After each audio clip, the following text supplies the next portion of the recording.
A very warm welcome to everybody. Thank you for joining us today. So AI in sales, not a new topic, AI. In fact, most of us have, when we were much younger, watched a documentary on AI that looked a bit like this. So it's quite possible that AI could cause problems for us in the future. Maybe the history books in 10 years' time will talk about the great white-collar job loss riots of 2027. We'll see. But there are nevertheless some really powerful positive ways that AI can impact us all, and particularly in the field of selling. In fact, selling is one of the areas where the positive impact of AI is likely to be the greatest. So let's talk a little bit about what AI is, just to make sure we're level setting our understanding here. So there are three main types of AI. The first is what's called symbolic AI, expert systems, if you like, that use formal logic that can reason, plan, and solve problems, but isn't great at dealing with ambiguity and uncertainty. An example of this is Prolog, which is a programming language, a logical programming language that you can use to create symbolic AI applications. The more advanced version is machine learning, which uses statistical methods and algorithms to learn from data and from its own experience so that it can adapt to new situations and improve itself over time. An example of this would be speech recognition or self-driving cars. So a focused application, but one that is adaptive. And then we get into the area of deep learning, which is actually a subset of machine learning that uses artificial neural networks that learn complex patterns from data. So computer vision, language processing, and LLMs, large language models, and generative AI, such as ChatGPT. And you probably know GPT stands for Generative Pre-trained Transformer. So those are the three main types of AI. And obviously, it's the deep learning generative AI that's created such a stir since earlier this year. And for sales, there are a number of different examples of these large language models that we can use. ChatGPT is an obvious example. Azure has its own cognitive services that actually tap in more to current information from the web. There are other models like XLN or XLNet, I should say.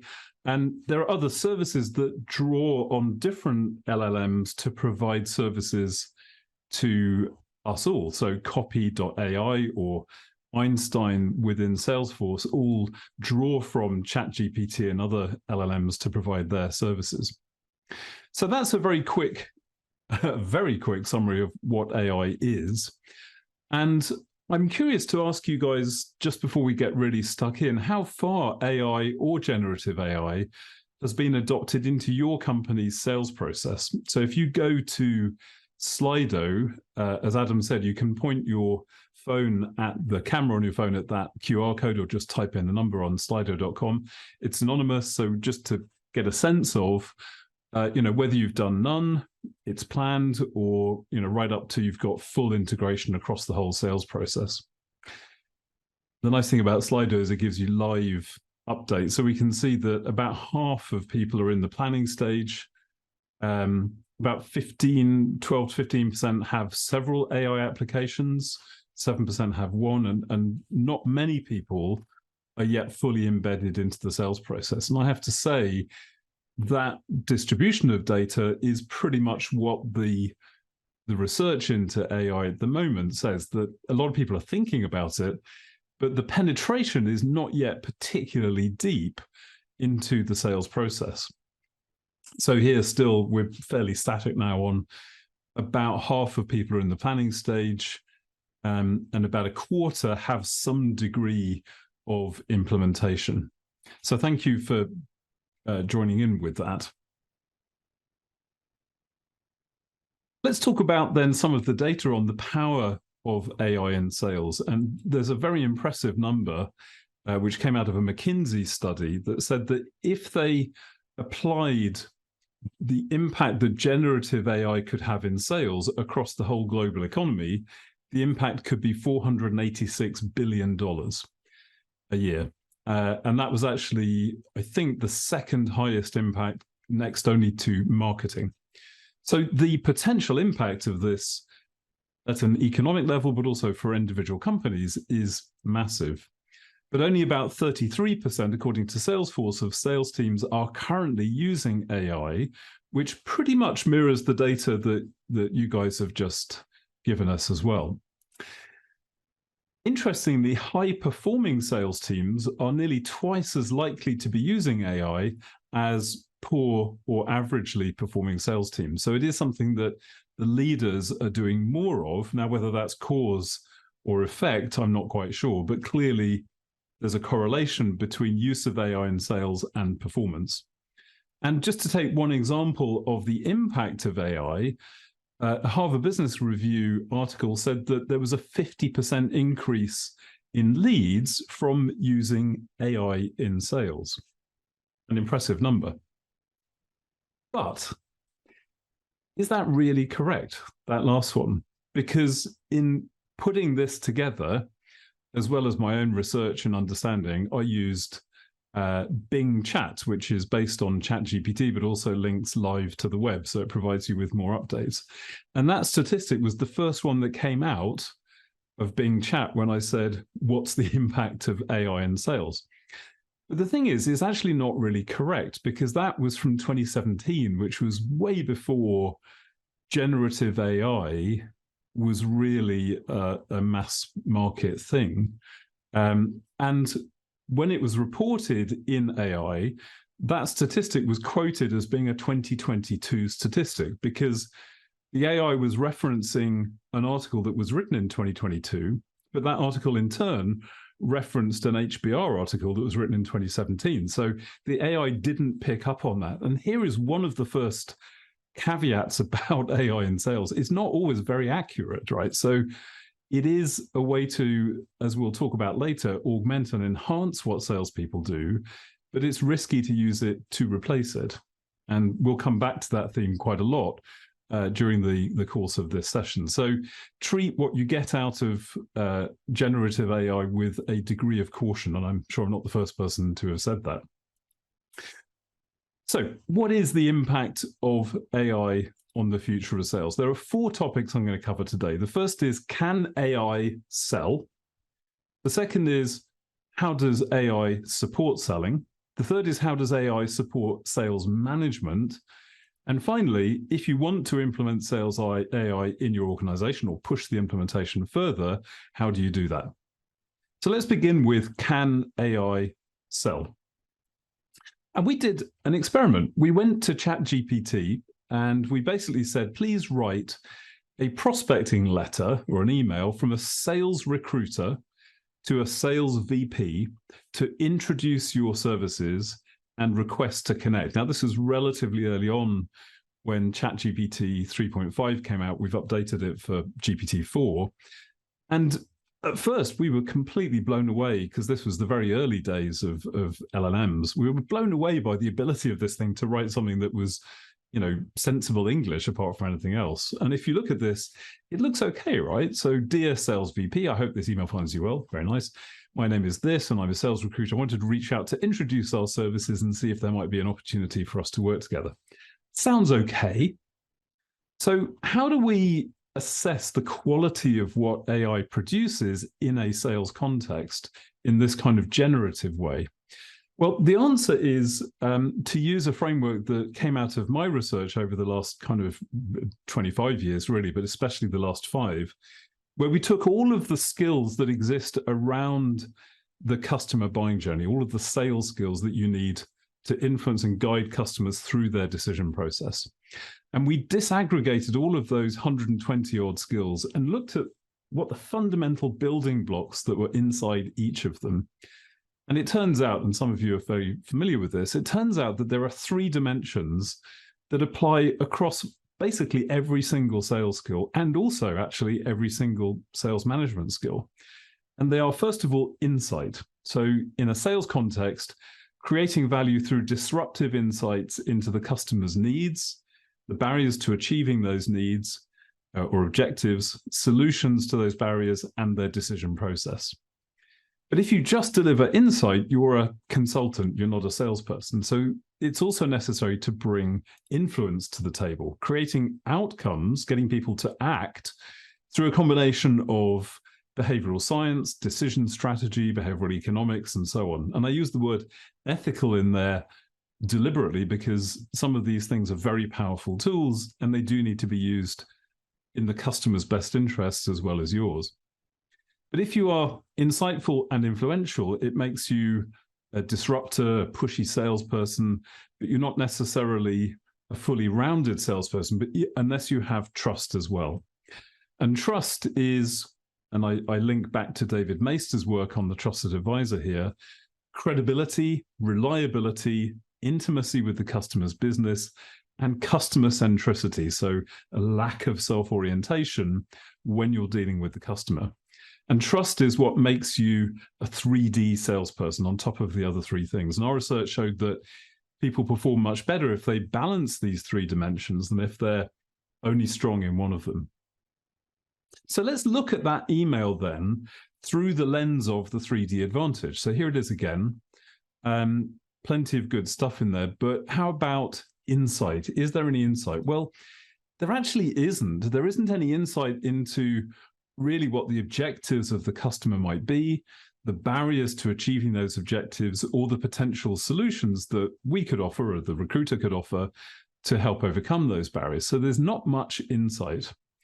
Okay, how about influence? Well, look at the phrase in the third paragraph there. I would love the opportunity to connect with you and learn more about your business. Sounds okay, but it's really self-oriented, and it's a very common thing for salespeople to say.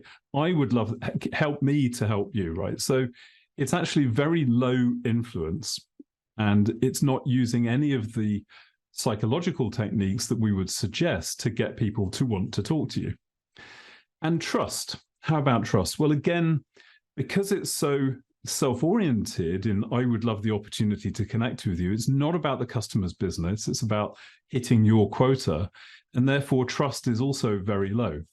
So this email, as good as it looks on the surface, actually gets about a 2 out of 10 as a prospecting email, but things get worse than that, because the fact is that at the moment, as generative AI is starting to come into place in the way people prospect and connect with potential customers around the world, there's going to be so much more of the junk emails like this, that in order to stand out against that massive plethora of easily created connection emails, you're going to have to do much, much better on all three of those dimensions, insight, influence, and trust, than even last year. So last year, it was estimated that the average CXO, C-suite executive, gets around up to 50 emails or phone contacts a day.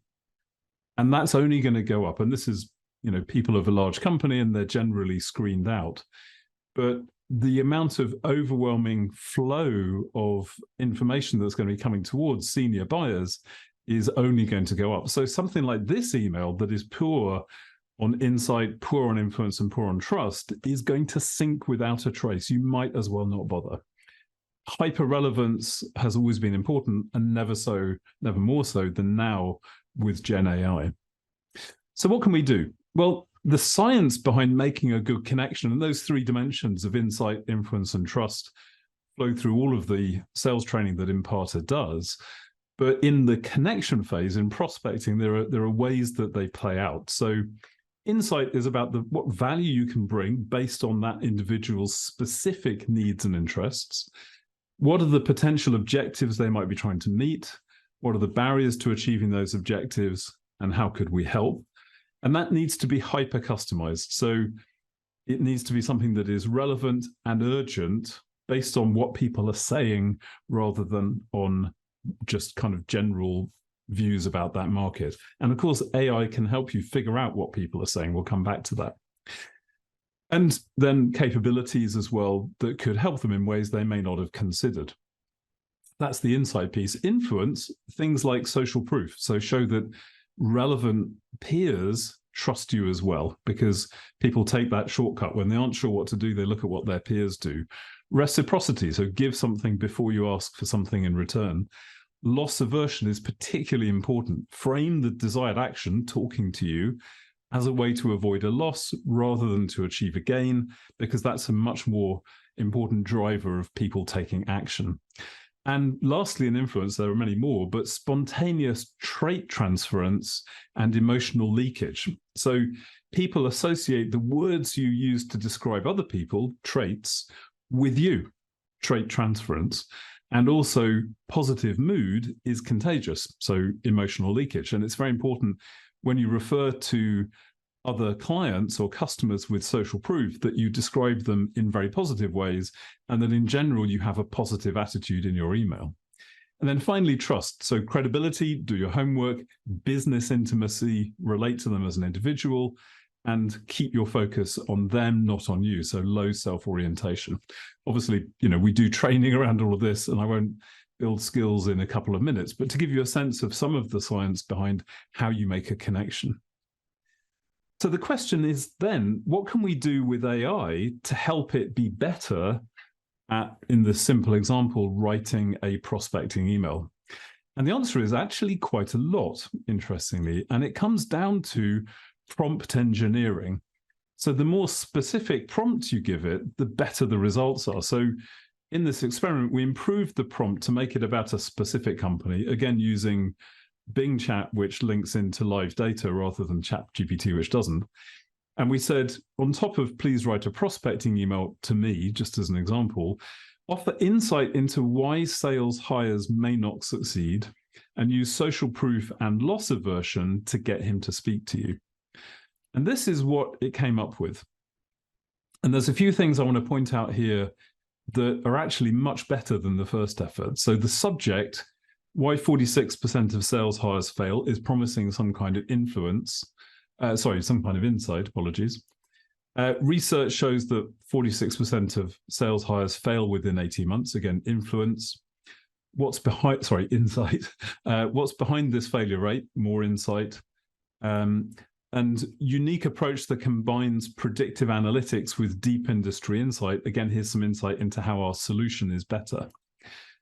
Companies such as Client 1, Client 2, and Client 3, social proof, and the risks of not actively improving your hiring strategy with some reasonable bullet points underneath, a little bit of loss aversion to influence me to act. Now, you could do better by making it clear that it's about the loss of not speaking to me rather than not solving the problem. But in general, a much better effort. So I think when it comes to AI, training AI how to sell, whether through prompt engineering or through the data set that you train the language model on, is key. And I see that as the future of Imparta, is not just training sales teams and customer experience and sales managers and leaders, but also training the AI that supports them. And I think that way we can get closer to AI that can sell in inverted commas. But what kind of salesperson is AI if it gets better at that? And going back to the 3D, somebody who brings only insight is an educator or a consultant. Somebody who combines insight and influence is a disruptor. Influence only, pushy salesperson. Influence and trust is a motivator, but not necessarily somebody that can pull the rug out from a competitor. Trust only is a friendly helper, plenty of those in organizations. And insight and trust is again, a consultant generally. Somebody who does none of those things is basically an order taker, and a salesperson that does all of them is a 3D salesperson. So where would you put AI on that? Well, in my mind, AI is at the moment primarily an educator. It's insight-based. And potentially with the right prompt engineering and the right training could become a disruptor, but it's not got that trust element, partly because of credibility, going back to my initial point about the inaccuracy of what Gen AI will do, but also around self-orientation, reliability. These are often human things that AI is, particularly in a consultative environment, not particularly good at doing yet. So if AI is a salesperson, it brings insight and influence, but not yet trust. And there are some scenarios where that's going to be useful and some where it won't be quite as useful. So think about it this way. Think about the investment that a supplier is willing to make in a relationship from low to high, and the investment that a customer is prepared to make in the relationship from low to high across the bottom. In that bottom corner, the transactional space, I think this is where AI is going to take over a lot of what is done currently. And the job here is to train AI to handle more of the sale, to increase efficiency, and to increase conversion rates and cross-sell and upsell. So I think here, if AI is going to sell, it will be largely in the B2C space and in the transactional end of B2B selling. And there's plenty we can do to get people further along the buying process on the website, for example, that will improve efficiency and effectiveness at that end. In the middle, though, the consultative area, I think AI is best used to augment, I'll come back to these definitions in a moment, to add to what the salespeople do and to enhance their selling skills and the trust that they build. And finally, in enterprise sales, I see AI as a way to force multiply, to add value to what the team brings to a sale, to create advanced strategies, advanced plans, and not to drive efficiency, but to drive effectiveness in the way that whole account teams sell to large customers. So at the transactional end, I do think it's possible that AI might well take over quite a bit of selling. But not only selling, AI is also taking over procurement. And so I think we'll end up where AI is actually selling to AI pretty quickly. So AI sales will cover prospecting, lead qualification, decision support, creating business cases, price optimization, a bit of negotiation, order management. And then on the other side, you've got procurement AI that does supply discovery, demand forecasting, value comparisons between different suppliers, bit of negotiation, e-auctions, risk management, and order management. And those guys are going to be talking to each other without necessarily a human being involved, which is, I think, already happening. I think some fridges can reorder supplies for you from a bot at the other end at Amazon or whatever. So it's going to be an interesting world when that starts to happen. So I think that's a whole other topic, precisely how you manage procurement AI as sales AI, and a very interesting topic as well. But for this purpose, let's talk about the consultative and the enterprise end of that spectrum. So this is my definition of augment and enhance. So augment, dictionary definition, is to make something greater by adding to it. And enhance is to make what is already there better or more effective. And so I think that these two aspects of AI are going to be really important. So what do I mean by augment? So, for example, provide insights that the salesperson can't get into customer objectives, or can't easily get into customer objectives and barriers to meeting those objectives, by scanning through the annual report or the 401k, by looking at what stakeholders have been saying online or on LinkedIn, maybe suggesting influencing strategies based on other information within the salesperson's organization they wouldn't otherwise have thought of. And so there are some examples here. McAfee used AI-based threat analysis to bring prospects information about how using their antivirus and security software could help. Accenture created something called the Value Insights Platform, VIP, that scanned and looked for opportunities within what customers were saying to go talk to them about potentially business transformative discussions that they could be having. You could imagine augmenting what salespeople do by having some way of estimating value impact within an account plan, or suggesting the best way to get the stakeholder to act, for example. So there's plenty of augmentation that AI can do to salespeople. And on the enhanced side, this is more about making salespeople better, not just adding to it. So examining salespeople's performance and providing tailored feedback and training to help them do better. And here are some examples. So conversational intelligence tools, and we'll talk about them a bit later, currently don't really focus on skills. They talk about mechanical things like who was talking the most. They look for keywords. But if you can link that to skills training and go, you didn't build enough urgency by asking pain questions, for example, that would be very powerful. Equally, you can provide skill feedback directly in Zoom or Teams or WebEx or BlueJeans or whatever. AI-based deal coaching, reducing admin overhead to increase the amount of time people can sell. So when we think about how AI can help in the consultative and enterprise selling, I do think it's worth splitting out what you can do to add to the salesperson's performance and what you can do to enhance the salesperson's own skills. The one thing I would say is beware, because if all you do is augment, all you do is bring in additional information, that can lead to the sales skills atrophying. Essentially, people get lazy and start just relying on the AI and don't use their own brain and their own skills to drive the sale forward. And it can also reduce differentiation, because there is a risk that if all you're doing is getting your information and strategies from AI, everybody starts to look the same in the example of the prospecting email. So in my mind, effective use of AI in selling combines both of those two approaches. So let me talk now about AI in selling and give some examples of how AI can be used in very practical terms to improve the sales process. The current state, and I'm going to use the buying cycle to map this information to the current state, is still very early, I think, in terms of adoption.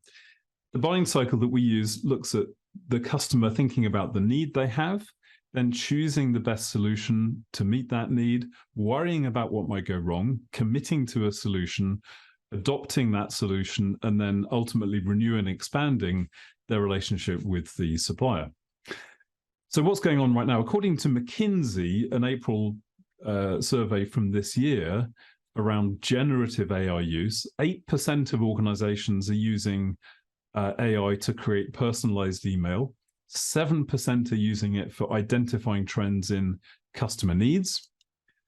And then not much, actually, for the rest of the cycle until you get round to adopt. 6% are doing service chatbots, 5% forecasting service trends. And then in general, anywhere in the buying cycle, about 9% of organizations are using AI to draft documents and 8% to summarize documents, including contracts. So that's the current state, and I'm sure there are more things that people are doing that McKinsey didn't pick up there, but it's still, relatively low penetration, as we saw in our early poll. But I'd like to ask you another question now, which is just, what do you think is the most important way that AI can add value in sales? And maybe think about that buying cycle. Is it in generating need? Is it the choose phase, the selection process and pitching? Is it risk alleviation? Is it negotiation? Is it driving adoption? This is a sort of free-form text entry, just to hear what you guys think is the most important way that you would like AI to support you in selling.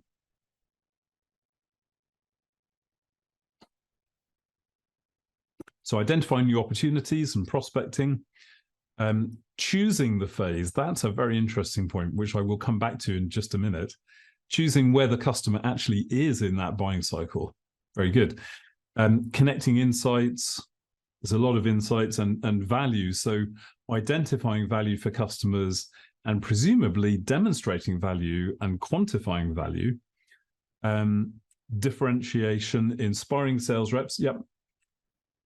Interesting that connecting insights and business insight is coming through. So picking insights from different sources around the web, for example, whether it's the customer's own chairman's statement in their annual report and a third-party analyst and people in the industry, what they're saying, and linking all those things together. The other thing that's coming through strongly here is admin tasks. So just taking away the stuff that we have to do so that we can spend more time selling. And again, I would agree with that. Negotiating is coming up. There's a key word here. So a lot of this is in that early stage of the buying cycle, lead gen, value, connecting insights, client's business insight, which sort of mirrors where the activity is at the moment. And I'll give you a few suggestions about how I think AI can help in the rest of the buying cycle as well. But thank you very much for those good insights there. So where are the opportunities? Well, as you kind of identified, I think there are a lot of opportunities in that need stage. Identifying prospects who are ready to buy, identifying opportunities to provide value within an existing customer or a target, lead scoring and qualification, and pricing are all things that AI can help with in the need stage. At the choose stage, trying to identify and then execute a competitive strategy and providing insight around upsell and cross-sell opportunities in the B2B space.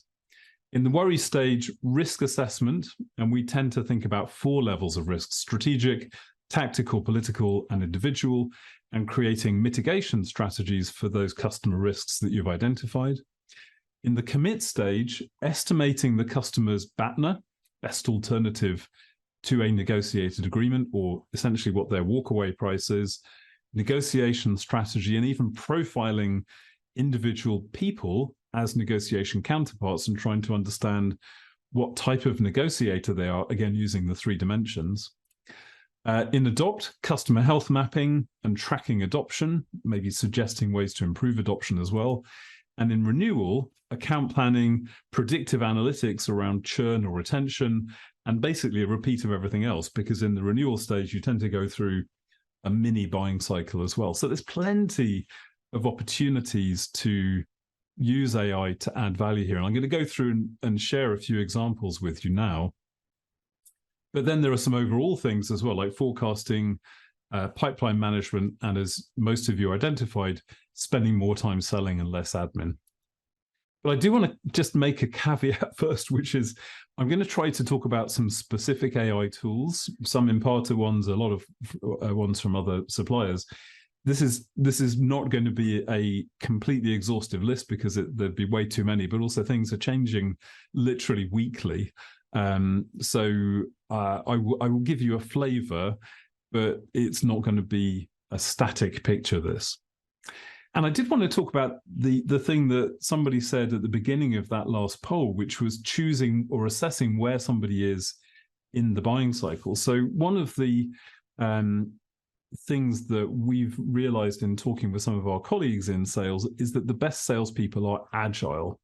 They're very good at assessing where the customer is and what they need to do, choosing the right strategy or tactic to use at any given point, executing that using the 3 dimensions of insight, influence, and trust, and getting feedback and repeating that cycle very, very quickly. And this comes out of some work that some friends and colleagues of mine, Dr. Michelle Vazana, and Lisa Doyle have done in a book called Cracking the Sales, or the Sales Agility Code. And we have an exciting announcement about this, which will be coming out, I think, on Thursday of this week. So keep your eyes peeled on that. But in the meantime, I recommend that Sales Agility Code book as a very interesting way to understand how sales agility work and think about where AI might be able to help people figure out, especially the assess and choose parts. So assessing where people are, that thing about reducing admin is super important as well. When you think about effective selling time and how much time salespeople spend, not just selling, but selling effectively, there are 3 components to that equation. One is the percentage of time they spend actively selling versus doing other tasks. The second is the percentage of time they spend with the right accounts. And the third is the percentage of time they spend doing the right things with those right accounts. And these are multiplicative. They are not additive, they're multiplicative. So if you have, say, 30% of time spent selling, 70% of that time with the right accounts, and 40% of that time doing the right things, the percentage of your reps doing effective selling is 8%. It's incredibly low. And by the way, that 30% figure roughly matches the Salesforce data, which says that currently sales reps are spending 28% of their week selling, down from 34% 4 years ago. So it's not far off that. And across all of our clients, that 8% figure is not uncommon before we've done training, obviously.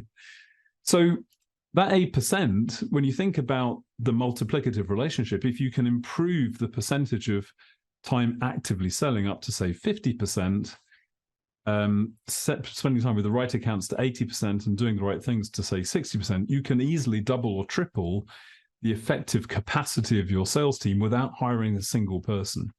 So the role that AI can play in increasing your effective sales capacity is genuinely significant and a game changer, I think. So that's an overall thing. Let's look at the needs stage. And here are a couple of examples of tools that can be helpful in the first place, generating and qualifying leads. So Passado, and there are quite a few tools that help you to create marketing copy, things like copy.ai. The thing I like about Passado is that it creates marketing copy, but does very rapid A/B/C testing based on its learned model to help figure out which things are going to drive activity.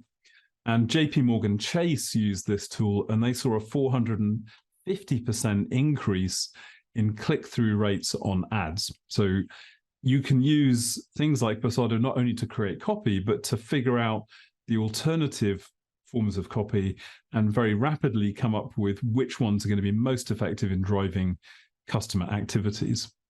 Then once somebody is speaking to you, things like Conversica can actually have an AI conversation that is not bad. It's not bad in terms of you're not quite sure if you're talking to AI or a human. You'll start to recognize patterns over time when you're talking to AI, and you're kind of the little tells that will tell you it is AI, but nevertheless, it's not bad.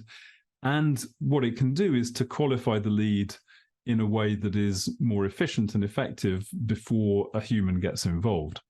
So that's kind of the generating and qualifying stage. Again, there are more tools out there. I'm just trying to give some examples here. Identifying opportunities. On the right-hand side there, you have Einstein built into Salesforce, Einstein GPT, which is a fairly comprehensive tool and allows people to look at what's going on with the particular contact that you're about to speak to. So it's basically providing meeting prep, maybe to help you identify opportunities. And Miguel has just asked a question in the chat saying, will we be sharing slides? So for those who've registered, we will have a recording of this webinar online.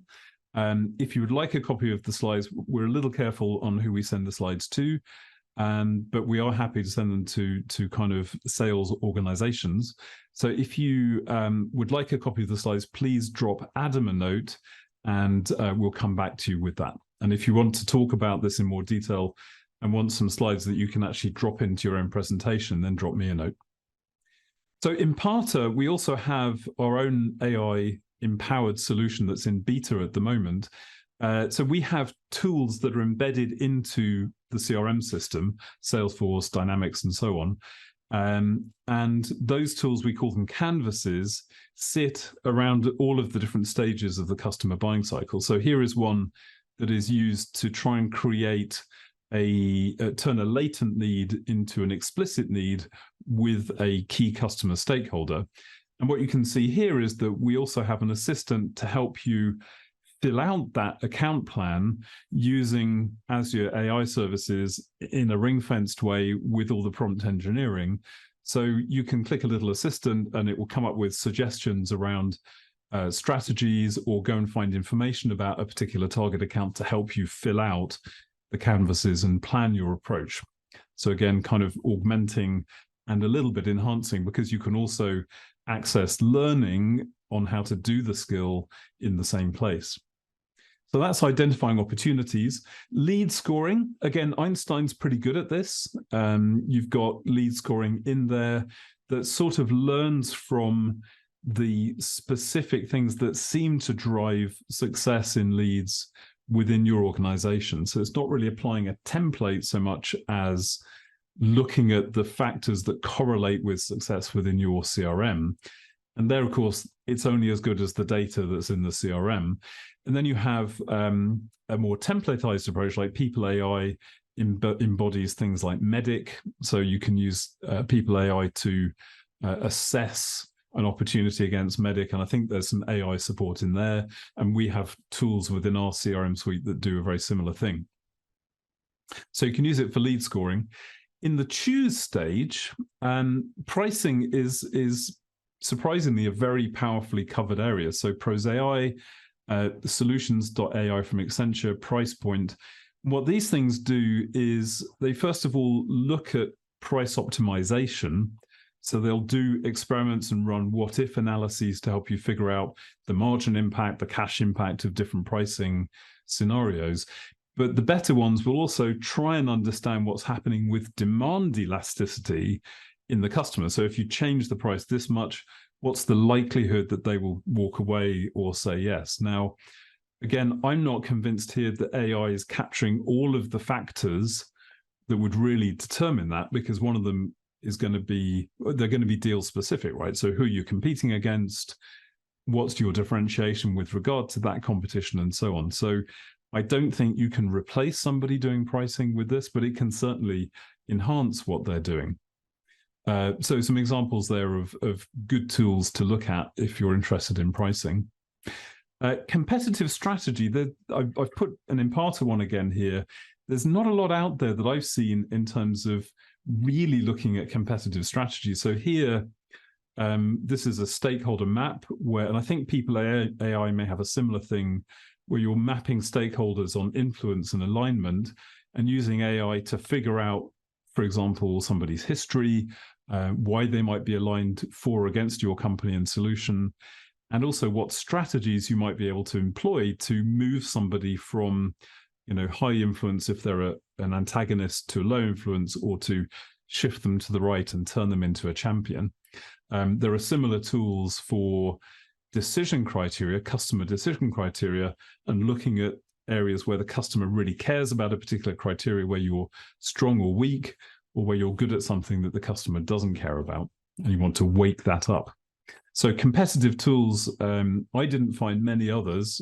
I may be missing some, but I am a big fan of our tools, if I may say so, in that respect. Upsell and cross-sell. Again, there's an awful lot of stuff for upsell and cross-sell in the B2C market. I didn't find a huge amount in the B2B space. The one thing I did come across as I was researching this was a way to build your own generative AI-based workflows. So this is using a thing called obviously.ai, where essentially you feed it data, and then you say, I want it to make predictions around the impact of something, or whether somebody's going to buy a particular service. And then I've shortcutted it on this diagram, but create a workflow that creates an action, in this case, writing an email, that feeds off that data. So you can use obviously.ai to build your own AI-empowered workflows that you can use for a lot of different applications. And I actually think this is a very interesting tool to look at. Again, depends on the quality of the data that you feed in. Moving quickly around the rest of the buying cycle, worry. Again, within our canvases, we have one that helps you to assess risk at the strategic, tactical, political, and individual level, and then create 3 types of strategy: correcting misperception around risk, customer risk, reducing the likelihood, so prevention, and reducing the impact if the risk materializes, so cure. So risk alleviation tools, again, a bit thin on the ground, but they can be created. And then in negotiation, there are tools like Intellext, which help you to run negotiations. And again, Imparta's framework has give-get trade-off tools, for example, to help you figure out value-creating trade-offs between the things that the customer cares about and the things that you care about, and then to track the progress of that negotiation, again, all within Salesforce. There's quite a lot of contract tools. So Duro is a very effective AI-based contracting tool for drafting, summarizing, and review. I don't think, again, it's going to completely replace human oversight, because contracts are too important for that. But as a way to highlight some of the key risks in a particular contract, or to put guardrails around what you're willing to accept in a contract, I think it's a good way of speeding up the contractual review process. And Adopt. So there's actually quite a lot of predictive analytics around renewal and retention. Involve.ai has a really nice early warning dashboard, and Gainsight, which is a great customer success platform, has a thing called Horizon AI, which is also pretty good at predicting churn in effect.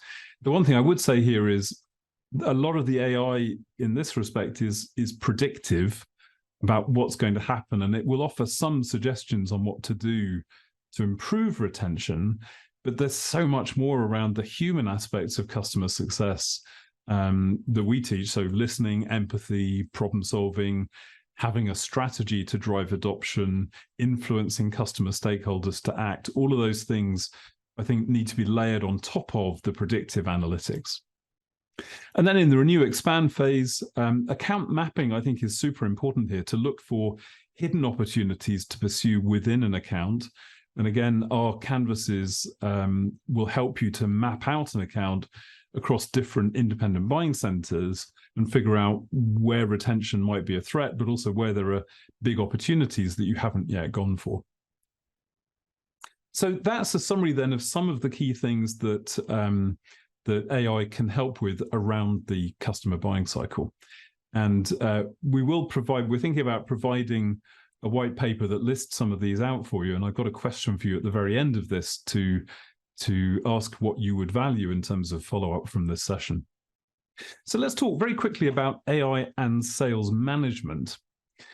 So AI is pretty good at helping to track and forecast your sales pipeline. Here's an example from Aviso, or Aviso, I'm not quite sure how they pronounce it, where you're looking at different deals, again, lead scoring, and feeding that through into the pipeline quality. And there are some really good conversation insight skills or conversation intelligence, things like Gong. My worry, and Einstein within Salesforce has the same kind of thing. My worry with that is that the conversation insights tools are very basic still, in my mind. They focus on who's saying what keywords, mechanical issues like how fast are you speaking, who's speaking the most, are you asking questions or making statements, and sentiment analysis. So what's the customer saying? Do they seem happy? Do they seem bored? And those things are important, but they're not really helping you to know what to do, because the skills involved in selling are way more sophisticated than that. So in my mind, this is best used when you're a sales manager in mapping the insights back to a taxonomy of sales skills. So an understanding, a model of the competencies or skills involved in selling. So here's a really simple set for new business. And each of these you could break down and drill into with more information. So right now we look at that through observation, we look at that through quizzes and testing and simulations. But I think there's a real potential to bring in all of these different sources from Aviso, Salesforce, Gong, win-loss analysis, our own learning initiatives, Qualtrics surveys, HighSpot, and bring all that data into a single view of the skill of a particular team or salesperson or account manager, and then use that to link back to training and coaching in the flow of work and out of the flow of work. So that's where things like Imparta's curriculum that covers, with different courses and about 120, 130 modules, the whole of the customer buying journey becomes really very powerful, because you can drive not just courses, but also actual skills.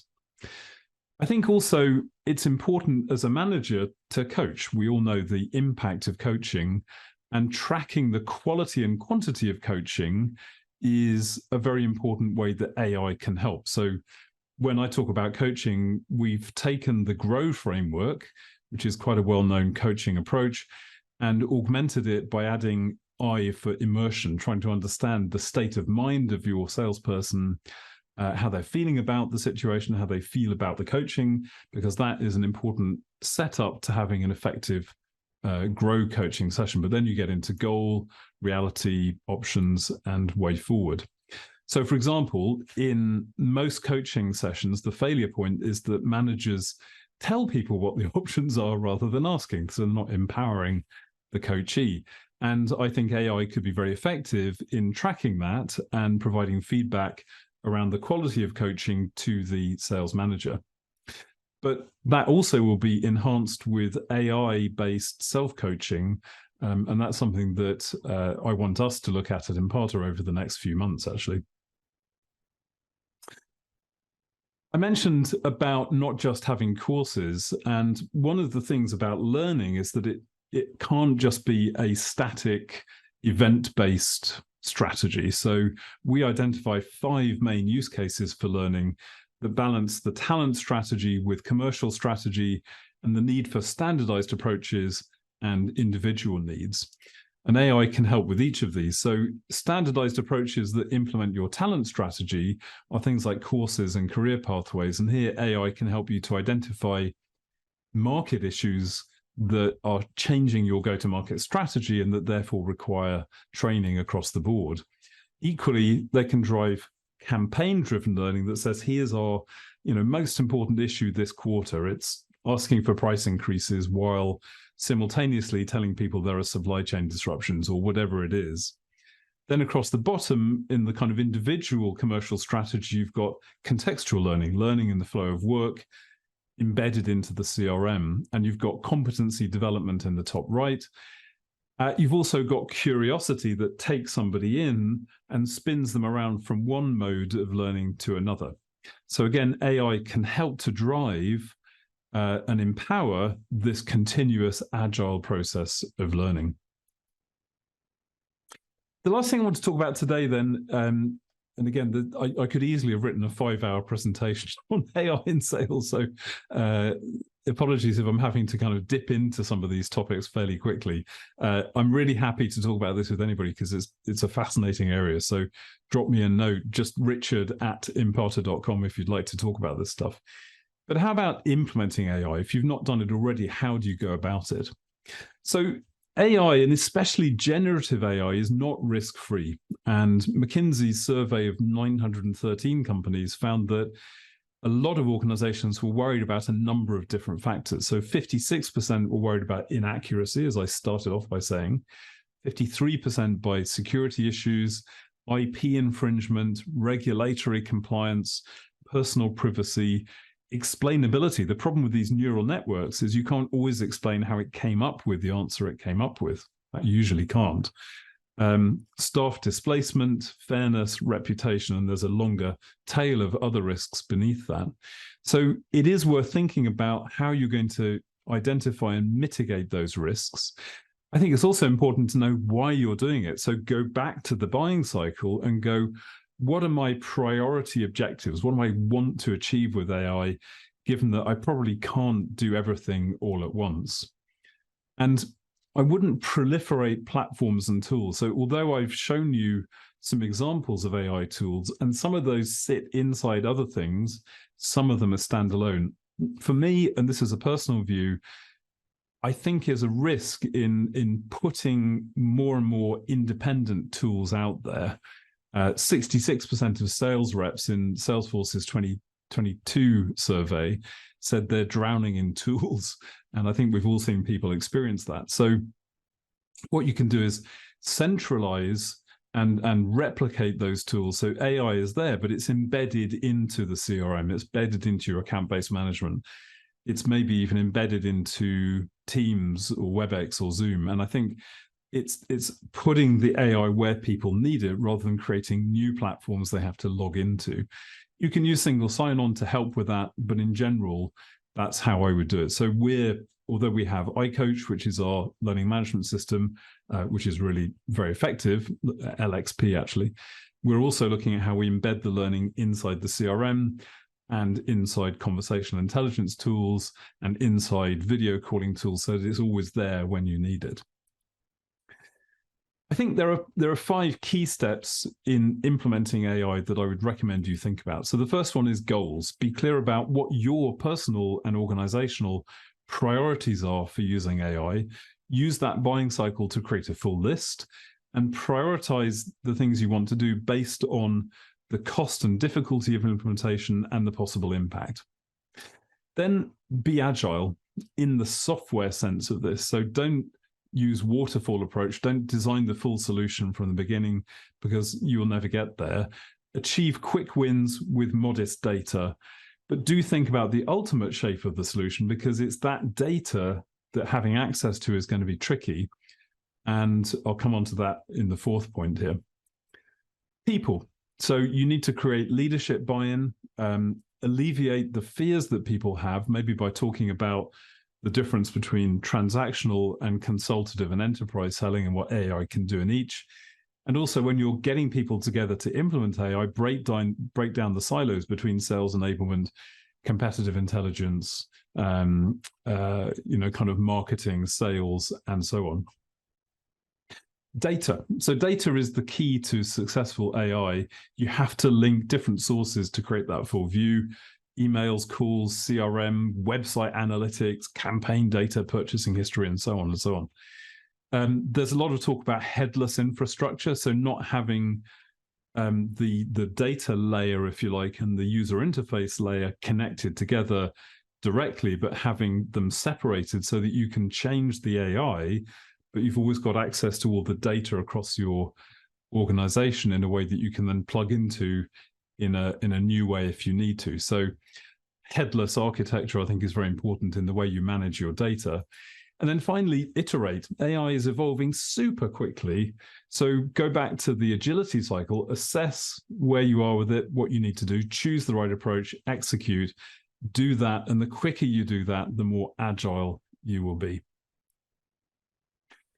And finally, let me just say, don't forget the human aspect. I think my biggest message here is AI can augment and enhance, and it can be very, very good at that. But selling is still, for the next 10 years at least, going to be done by people.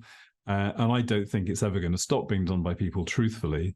And then it's about their skills, their motivation, and the resources they have: skill, will, and way. And that's at the heart of this. AI is a tool. It's not the end for that.